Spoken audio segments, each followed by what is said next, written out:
Welcome to Sir Lancelot's Real Estate Roundtable, your guide to mastering the realm of real estate in Central East Florida. I am Sir Lancelot Leonard, ready to uncover the secrets of seller strategies, home staging, mortgage mastery, and more. From Daytona Beach to Cocoa Beach, Lake County to St. Augustine, join me as we navigate the intricacies of real estate. As the leader of the Sir Lancelot Group at Florida Homes Realty and Mortgage, I'm here to arm you with knowledge and innovation, whether you're a seasoned homeowner or a first-time buyer, unveiling the kingdom of real estate, one roundtable at a time.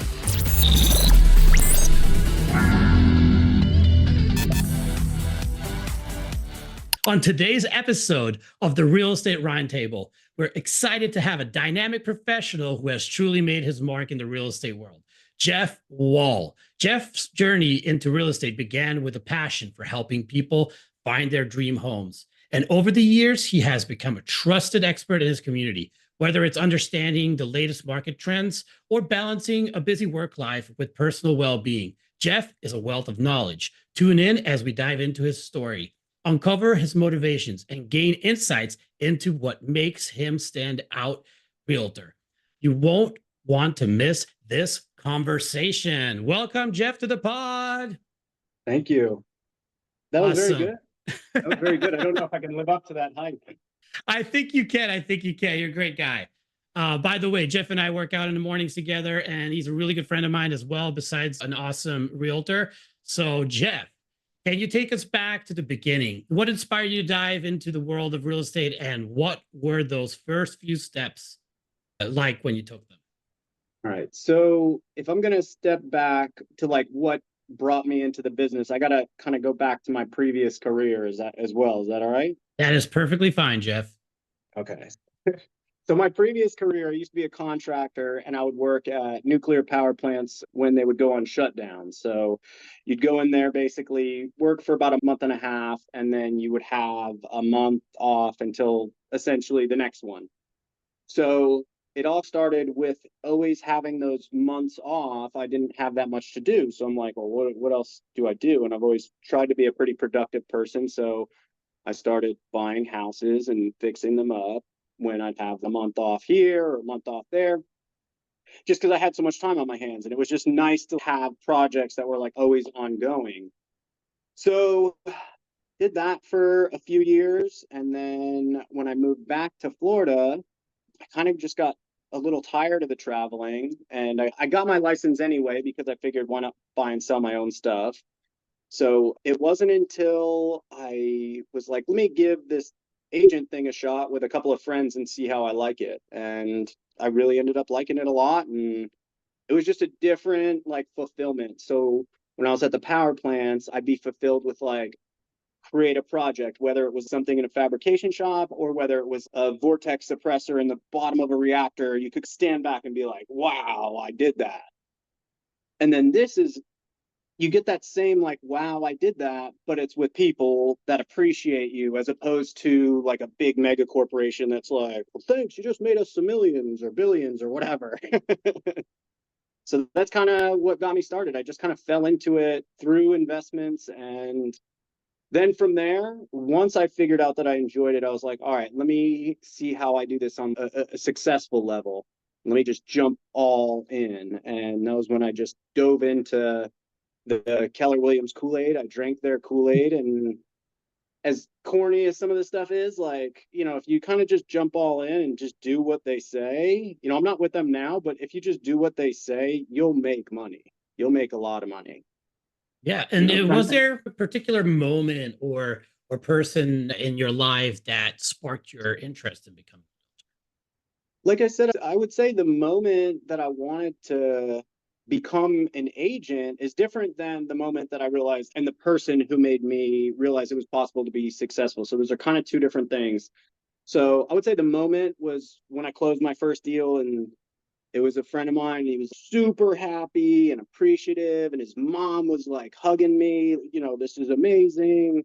Can't believe you did this or got it for us. And I got them a killer deal, which was nice.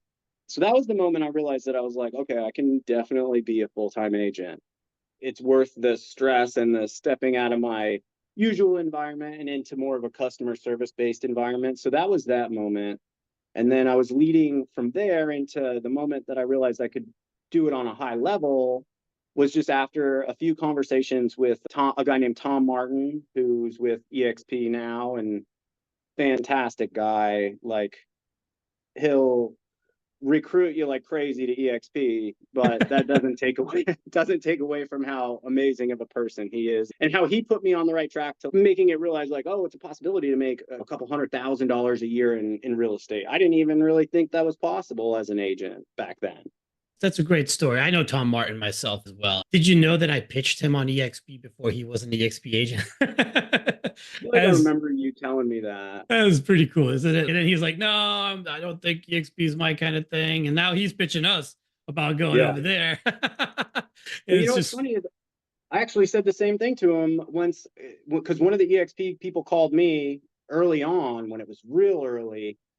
And I was like, Tom, it sounds like the way they have it structured that you could make a fortune over there because he just loves recruiting. yeah, But yeah, so definitely. it's funny. I did this kind of the same thing, but at the same point when I said it, I didn't want him to leave Keller Williams because he was like a mentor for me. So the real estate market is constantly shifting. You and I know that. And what trends are you currently seeing in your neighborhood, and how do you stay ahead of the game? I'd say it's definitely slowed down a lot on listings, like showings on your listings. I think it's probably picked up a little bit with getting listings. And then, if you're good with listings to leads and converting them, then you can get buyers for sure still. But, what I've realized in the past few years is that if you're good with your sphere, you should be pretty good no matter what. So you basically stay ahead of the curve by farming your sphere, so called, or being in touch and all that stuff. Can you elaborate a little bit about that? How do you do that? What do you do? Do you do mailers? Do you text? Do you call? Is there a system that you utilize for that? So I almost don't want to give too much advice for because it's my particular scenario where I feel like it would be totally different advice to a newer agent. I know that I'm blessed and lucky, but now with my sphere, just only maintaining contact with them, I do still make calls and everything. Let's do this because you say that yours is really specific to you. What advice would you give to a new agent? How they should do it? A new agent, I would say, do what I did, which what I did to get where I'm at now. I used to do a bare minimum 100 contacts a week, bare minimum. Usually more than that. I try to hit at least 150-ish in terms of just phone calls. I didn't include anything else in terms of that number. And that would be calling, and that could be your sphere too, but that would be calling, like I'd have a sphere day, I'd have an expireds day. Like if I was doing an open house, I would have a neighborhood call day where I would pull up the data and just call all the houses in the neighborhood and just be like, hey, I'm listing this house, or I listed this house. I'm going to have an open house. We just wanted to invite you over there, stuff like that. And then again, since I was doing the open house, I used to try to do one open house per week minimum. And then I would knock 10 doors each way. So like I'd knock 20 doors and then I would have the open house. And that amount of contacts used to just always, well, I shouldn't say used to always, but yeah, brought me to where I made over 100 grand my first year. So, what's really interesting about this kind of marketing that it doesn't really take a lot of money. So, be honest, for a new agent that's just entering the business and doesn't have a lot of money to spend on marketing, this is a perfect scenario and a perfect strategy to build their business. And Oh, yeah. yeah, I think it's amazing. It's really good. I did door knocking my first year too. I knocked on hundreds of doors. It was really interesting and challenging because in Miami it was really hot, and I started in the Yeah. summer, so we were out there sweating bullets, knocking doors, and going out and asking people what their opinion was about the market and whatnot. Standing there collecting names, doing both. You know, so some of your biggest challenges in real estate so far, what have they been, and how did you overcome them? My biggest challenge is my own ego, I think, is because there's a lot that we have to put up with as agents, and there's a lot of people that don't appreciate us and think we're like used car salesmen and stuff like that. And then all the nonsense phone calls and just the people trying to run you around. So at least now at this point in my life, my biggest challenge in with my business is not getting so aggravated where 5 years ago it was very easy. Like it was almost funny to me, those things, because I'd be like, whatever, I'm the one laughing all the way to the bank when people would be disrespectful, when people would kind of use and abuse you, and I'd be like, whatever, it doesn't matter, because in the end of the year I'm the one making 150, 200, whatever, depending on the year. So I could care less about that. But I guess as I gotten older, maybe, I'm not sure if it's my ego or if it's just a little bit tired of some of the nonsense. I don't know. But that's probably my biggest challenge now, right as we speak. And I know we work on that almost every day at the gym. Yeah. Yeah. It's a way of life, and I know it's hard, and we all go through it. I've went through it, several times already. You helped me out a couple times. I help you out of the ditch. We help each other because this is a job where you deal with a lot of people, and Yeah. then people and their biggest investment. When that happens, they get different sometimes.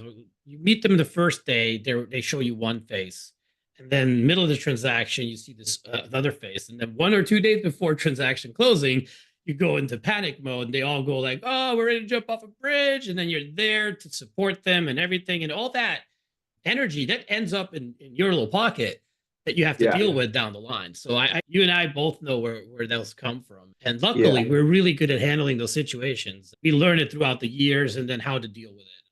Well, so Funny to me, all the people like the mega agents and even the coaches that are like, take the emotion out of real estate. And I'm like, that's a lot easier said than done. We're along for the ride on everybody's crazy emotional roller coaster throughout this process. Some of them, it's the biggest thing that they do in their lives. exactly. Like, And I think we have to respect that because people are people and we're dealing with their finances and we're dealing with their money and their biggest investment, most of them. And we definitely need to pay attention to them and help them out and help them through this process. And it's a hard part of the job for sure. yeah, So you and me, we talk a lot about this. Work-life balance is something yeah. we all strive for, especially in real estate where schedules can be unpredictable.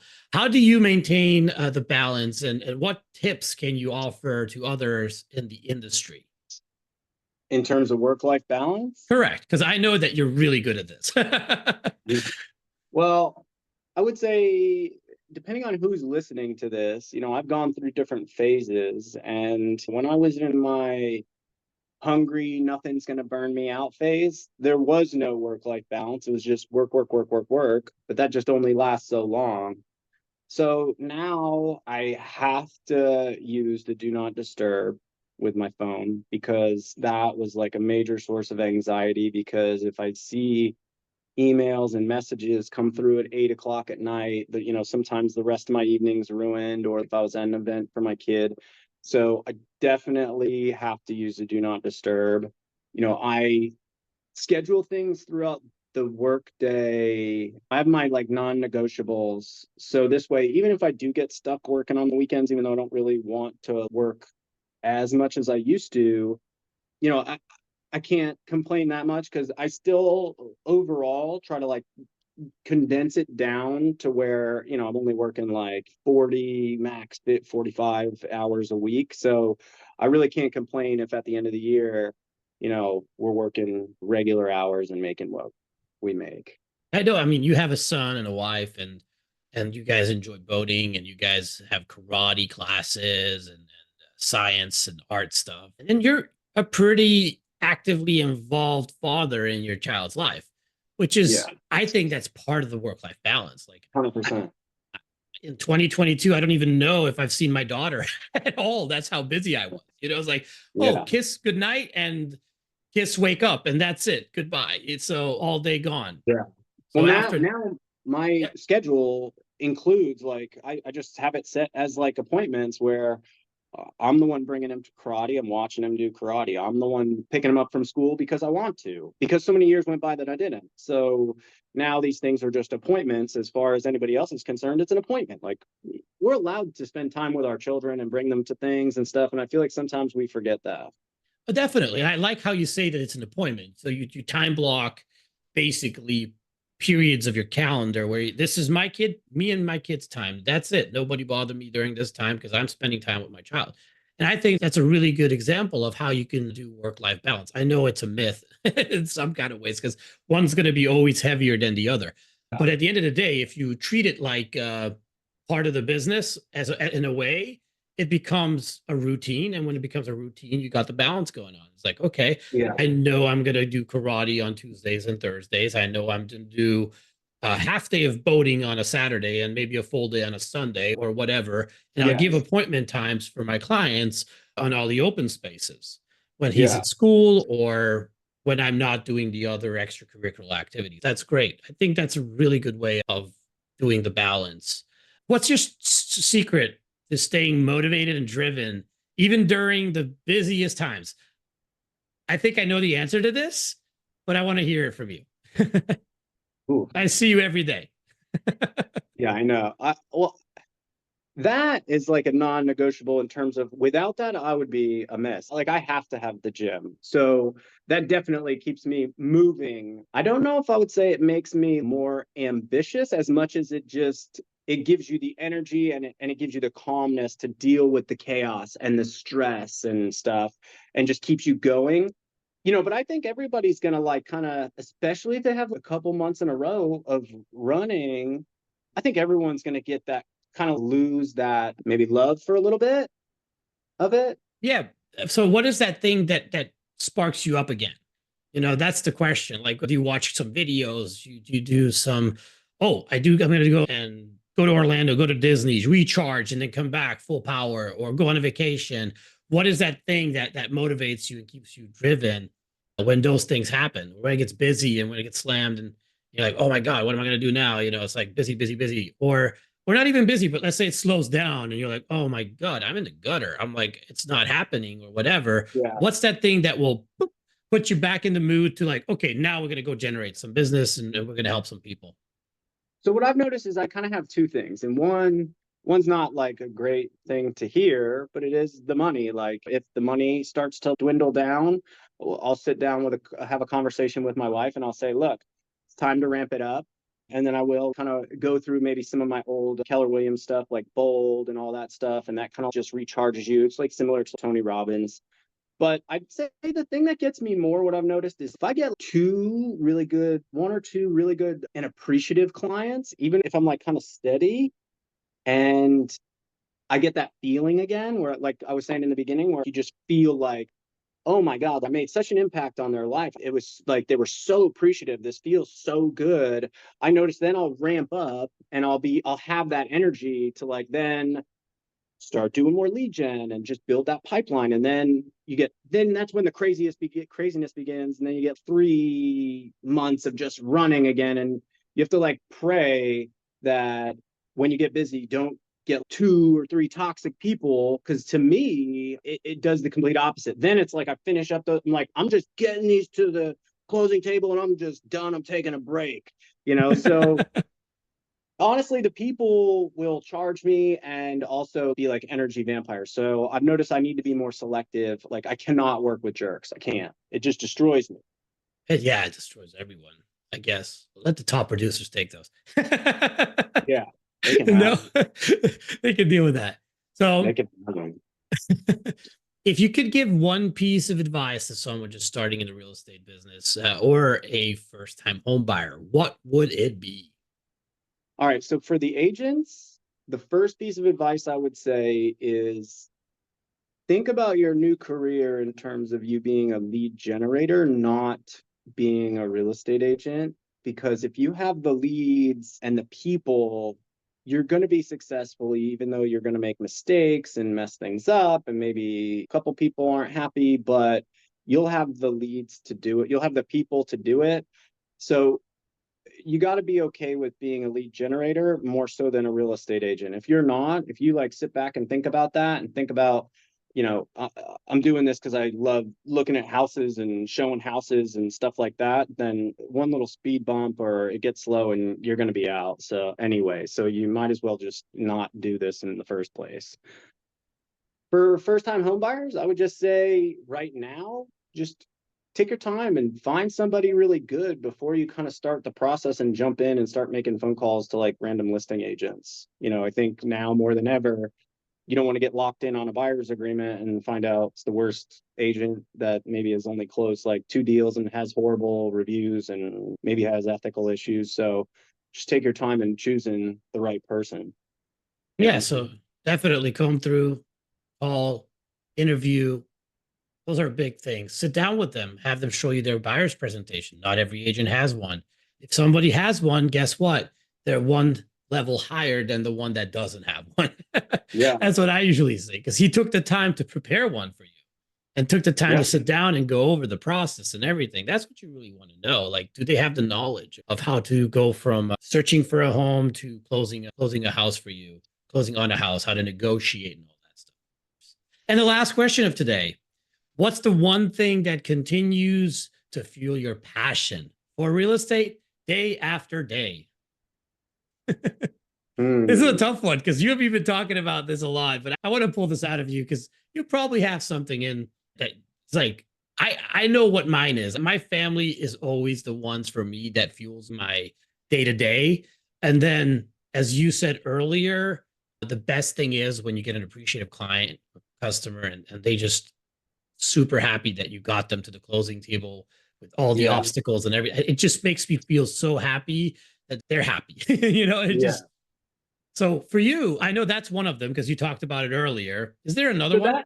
That is one of them, but I would say the main driver, like what you said, is my family. And the reason that it fuels me so much to, with real estate is that, at least the way I've been doing it for the past couple of years, having that flexibility and having that time and being able to do so much stuff with your family that, for instance, I have friends that have to drive to the Air Force Base or the Space Center every single day, and they leave their house at 6 a.m. They don't get home until almost 6 p.m. I just couldn't even imagine a life like that. So I would say, yeah, it's my family, and the benefit is the flexibility, obviously, the money if you're successful, and then one of the big perks is that gratification, that satisfaction, and that like appreciation that you get. So I would say it's kind of like combined effort for all of that stuff. If I didn't have one of those pieces to the puzzle, I don't know if I would do this, because it is kind of like all three, maybe. It all comes together. Yeah, for sure. So guys, thank you, Jeff, for coming on the pod. You could find him on Facebook, Geoffrey Wall with a G, not with a J. That's right. Geoff. Here, hold on a minute. You write it out. There you go, Jeff Wall. You can find him on Facebook or Instagram. You can follow him, give him some likes and some thumbs up. He's a great guy. He's really passionate and he likes to help people. So thank you, Jeff, for being on the pod again. And I hope to see you sometime again. Definitely. Thanks for having me.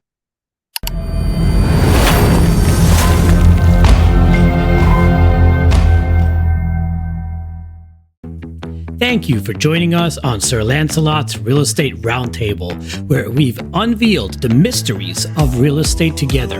Remember, in this kingdom of possibilities, every dream home is just a discussion away. I can help your real estate dreams come true. Just call me at 786-449-7518. Until our next roundtable, may your ventures be prosperous and your homes be filled with love and joy. Farewell, fellow knights of real estate.